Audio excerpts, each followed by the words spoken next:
నమస్తే ఫ్రెండ్స్, నా పేరు సాయి కృష్ణ ఆజాద్, సుప్రీంకోర్టు అడ్వకేట్. ఈ వీడియో ఏంటంటే నేమ్ చేంజ్కి సంబంధించి చాలామంది నేమ్ చేంజ్కి సంబంధించి మమ్మల్ని రకరకాల ప్రశ్నలు అడుగుతారు. మేము చాలా వీడియోలు చేశాను.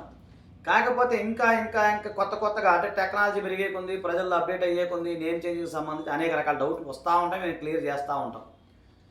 రెండు రకాల విషయాలు చెప్తాను. దీనికి అంటే నేమ్ చేంజ్కి సంబంధించి కేవలం అపాయింట్మెంట్ కోసం కావాలంటే మా నెంబర్ 9948090355 నెంబర్కి మీరు ఫోన్ చేయండి. చాలామంది అంటున్నారు, సార్ నేమ్ చేంజ్ విషయానికి వస్తే మాకు 3000 రూపాయలకో లేకపోతే 4000 రూపాయలకో నేమ్ చేంజ్ చేస్తున్నారు, ఏదో నెట్లో చూసామా అని అంటున్నారు. కరెక్టే, నెట్లో నేను కూడా చూశాను. అయితే కొంతమంది వాళ్ళని అప్రోచ్ అయిన వాళ్ళు, అంటే మన పేర్లు చెప్పకూడదు, వాళ్ళని అప్రోచ్ అయిన వాళ్ళు ఎక్కడో ఇక్కడ లోకల్లో మన హైదరాబాద్లోనో విజయవాడలో లేకపోతే ఎక్కడో ఎస్టాబ్లిష్మెంట్ ఆఫీసులో ఎక్కడ ఉండట్లేదు. వాళ్ళ అడ్వకేట్స్ కూడా కాదు, ఓకేనా. జస్ట్ ఒక లాయర్ దగ్గర చేసిన వాళ్ళు మాకు చాలామంది చెప్పారు, సార్ వాళ్ళ అడ్వకేట్స్ కాదండి అని. ఒకళ్ళేమో వచ్చేసరికి అంటే ఒరిస్సాలో ఒకళ్ళు, ఢిల్లీలో ఒకళ్ళు, ఇంకో దగ్గర రాష్ట్రాల వేరు ప్రాంతాల్లో ఉంటున్నారు. వారు ఏంటంటే చెప్తారు, ఇదన్నీ 2000కి 3000కి కూడా చేస్తారు అని చెప్తారు. కాకపోతే మీరు ఒక ఎస్టాబ్లిష్మెంట్ కంపెనీగా దాదాపు 20 years నుంచి మేము నేమ్ చేంజ్ చేస్తాము. ఇంతవరకు ఎక్కడ ఎలాంటిది రాలేదు, ఎక్కడ ఎలాంటి ప్రాబ్లం రాలేదు. ఇప్పుడు మేము కూడా 2000 3000 అని చెప్పి ఫోన్లు ఎత్తకపోవటం, లేకపోతే ఆఫీసు ఎక్కడ చేంజ్ చేయకపోవటం, లేకపోతే నేను ఎక్కడో ఢిల్లీలోనో నేను కలకత్తాలో కూర్చొని నేను చేయొచ్చు, కానీ అలా కాదు. కాబట్టి దయచేసి వాస్తవాన్ని గ్రహించండి. కొంతమంది తయారయ్యారు, లాయర్లు కాదు, డూప్లికేట్ లాయర్లు కొంతమంది తయారయ్యారు. సో లాయర్లు కాని వాళ్ళు కూడా ఈ నేమ్ చేంజ్ చేయటం, సో ఇలాగా కొంత మభ్యపెడతా ఉన్నారు. కాబట్టి దయచేసి మీరు అప్రమత్తంగా ఉండండి. జస్ట్ క్వశ్చన్ మాత్రమే. సరే, అది వదిలేద్దాం.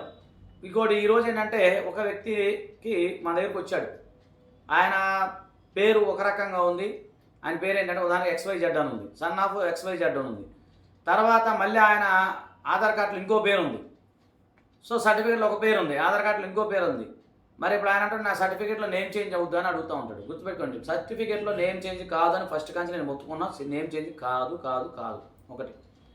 రెండోది, నేమ్ చేంజ్ అనేదానికి గజెట్ వస్తుంది. చాలామందికి డౌట్ ఏంటంటే మళ్ళీ సర్వీస్ ఎగ్జామ్స్ ఉంటాయండి, రేపు భవిష్యత్తులో ఏమైనా జాబులు పోతాయండి. ఎలాంటి ఇబ్బంది లేదు. నేమ్ చేంజ్ అనేది ప్రశాంతంగా మీరు నేమ్ చేంజ్ గజెట్ సర్టిఫికేట్ మీరు ప్రధానికి ఎన్క్లోజ్ చేసుకోవచ్చు. మనం నేమ్ చేంజ్ చేసిన వాళ్ళు ఎమ్మెల్యేగా పోటీ చేసిన వాళ్ళు ఉన్నారు, ఎమ్మెల్యే అయిన వాళ్ళు కూడా ఉన్నారు. అలాగే దాంతోపాటుగా పోలీస్ ఆఫీసర్లు అయిన వాళ్ళు ఉన్నారు, సివిల్ సర్వెంట్లు అయిన వాళ్ళు ఉన్నారు, చాలామంది డిఫరెంట్ ఉన్నారు, ఐటీలో ఉన్నారు, కంపెనీ ఉన్నారు, సీఈఓలు ఉన్నారు, అందరూ ఉన్నారు. కాబట్టి నేమ్ చేంజ్కి సంబంధించి మీరు ఎలాంటి అపోహలు లేదా తక్కువ అండి ఎక్కువ అండి అని కుదరదు. టైం కూడా కొంత టైం పడతా ఉంది, ఓకేనా. మేమైతే జెన్యూన్గా గట్టిగా చెప్తున్నాం. మా దగ్గరికి వచ్చిన అందరూ కూడా కొన్ని వీడియోలు నేను చేసి పెట్టాను.